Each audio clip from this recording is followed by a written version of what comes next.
Assalamualaikum warahmatullahi wabarakatuh.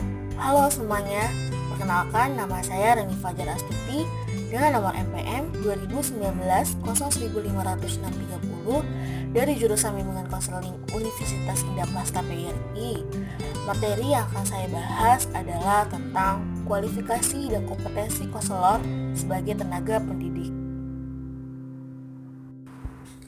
Sebelumnya, keberadaan konselor dalam sistem pendidikan nasional dinyatakan sebagai salah satu kualifikasi pendidik seperti yang tercantum dalam Undang-Undang Nomor 20 Tahun 2003 Pasal 1 Ayat 6, yaitu pendidik adalah tenaga kependidikan yang berkualifikasi sebagai guru, dosen, konselor, pamong belajar, hidai suara, tutor, instruktur, fasilitator, dan sebutan lain yang sesuai dengan kekhususannya serta berpartisipasi dalam menyelenggarakan pendidikan.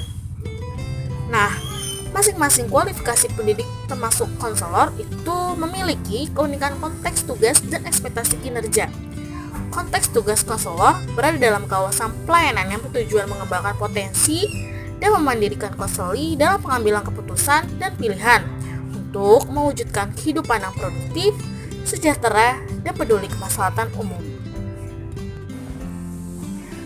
Kemudian, pada Peraturan Menteri Pendidikan Nasional tahun 2008 tentang standar kualifikasi akademik dan kompetensi konselor, pada pasal 1 ayat 1, yaitu untuk dapat diangkat sebagai konselor, seseorang wajib memenuhi standar kualifikasi akademik dan kompetensi konselor yang berlaku secara nasional, yaitu dia adalah lulusan S1 Bimbingan Konseling ditambah dengan pendidikan profesi konselor.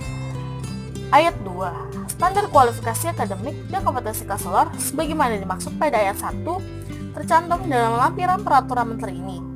Kemudian pada pasal 2, penyelenggara pendidikan yang satuan pendidikannya memperkerjakan konselor wajib menerapkan standar kualifikasi akademik dan kompetensi konselor sebagaimana diatur dalam peraturan menteri paling lambat 5 tahun setelah peraturan menteri ini mulai berlaku. Kemudian pada pasal 3, peraturan menteri ini mulai berlaku pada tanggal ditetapkan. Nah, ditetapkannya itu di Jakarta pada tanggal 11 Juni tahun 2008. Kemudian, kualifikasi akademik konselor sebagai tenaga kependidikan.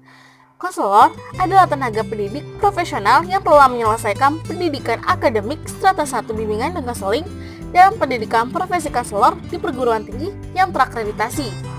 Pendidikan strata 1 bimbingan konseling bermuara pada penganugerahan ijazah akademik sarjana pendidikan bidang bimbingan konseling.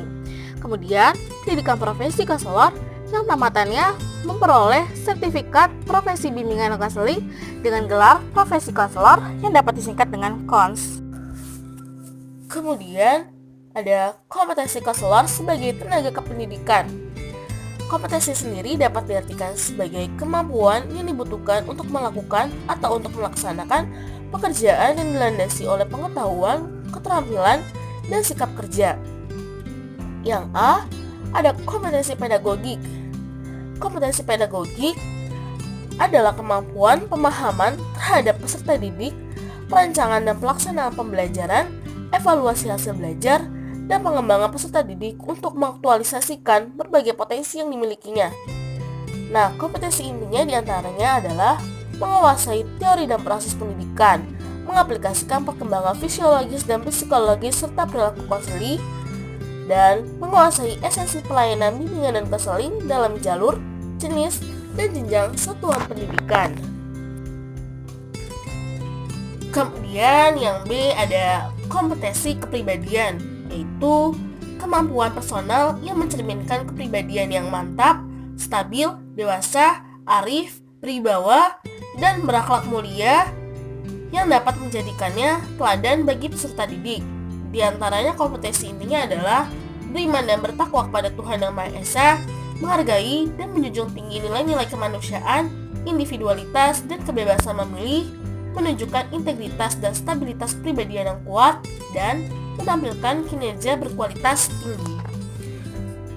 Kemudian ada kompetensi sosial, yaitu kemampuan guru atau konselor untuk bergaul secara efektif dengan peserta didik, tenaga kependidikan, wali kelas, orang tua atau wali, atau dengan organisasi profesi dan semua pihak yang terkait dengan pendidikan. Kompetensi intinya diantaranya adalah mengimplementasikan kolaborasi intern di tempat bekerja, berperan dalam organisasi dan kegiatan profesi bimbingan dan konseling, dan mengimplementasikan kolaborasi antar profesi. Kemudian yang D ada kompetensi profesional, yaitu penguasaan materi pembelajaran secara luas dan mendalam yang mencakup penguasaan materi kurikulum mata pelajaran di sekolah dan substansi keilmuan yang menaungi materinya serta penguasaan terhadap struktur dan metodologi keilmuannya. Di antaranya kompetensi intinya adalah menguasai konsep dan proses asesmen untuk memahami kondisi, kebutuhan, dan masalah konseling, menguasai kerangka teoretik dan praksis bimbingan dan konseling, merancang program bimbingan dan konseling, mengimplementasikan program bimbingan dan konseling yang komprehensif, menilai proses dan hasil kegiatan bimbingan dan konseling, memiliki kesadaran dan komitmen terhadap etika profesional, menguasai konsep dan praksis penelitian dalam bimbingan dan konseling.